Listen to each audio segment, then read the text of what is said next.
भारत के मुसलमानों से ये बाबरी मस्जिद को छीन लिया गया। सुप्रीम कोर्ट का यकीनन फैसला है। एक बात सुनिए, 19 जब जीबी पंत चीफ मिनिस्टर थे तो उस जगह पर 500 साल तक मुसलमान नमाजें पढ़े। कांग्रेस के जीबी पंत मुख्यमंत्री थे, रात के अंधेरे में उसमें मूर्तियां रख दी गई। मेरी मस्जिद थी, है और रहेगी। उन्होंने मूर्तियां नहीं निकाले। और फिर वहां पे कलेक्टर थे जिनका नाम था नायर साहब मस्जिद बंद करा के वहां पर पूजा शुरू कर दिए। और 1950s में नायर साहब जनसंघ के पहले मेंबर ऑफ पार्लियामेंट बने।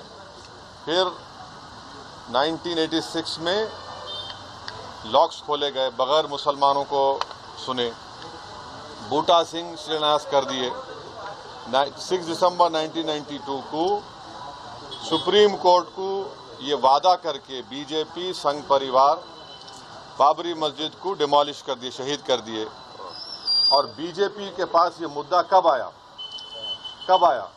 आपको मालूम? आप लोग मालूम बीजेपी कब उठाई? 1989 में पालनपुर में बीजेपी रेजोल्यूशन पास करी।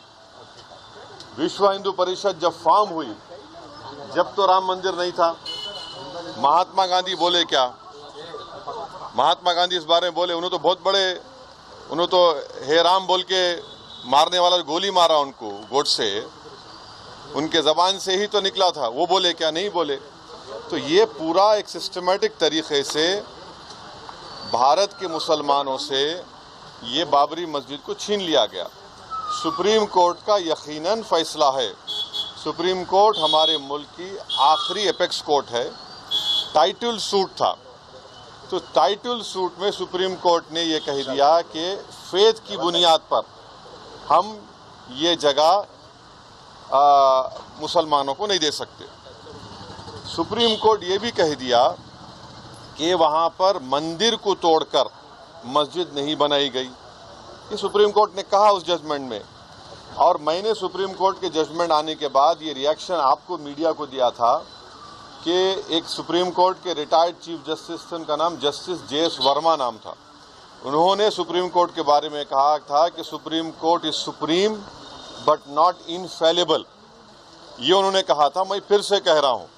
और मैंने उस वक्त ये कहा था कि ये जजमेंट आने के बाद ऐसे कई मुद्दे खुल जाएंगे, जिसको अंग्रेजी में बोलते हैं Pandora box will be open. और आज आप देख रहे हैं कि हर जगह पर संघ परिवार जाकर ये बोलता है कि नहीं, यहाँ पर मस्जिद नहीं थी।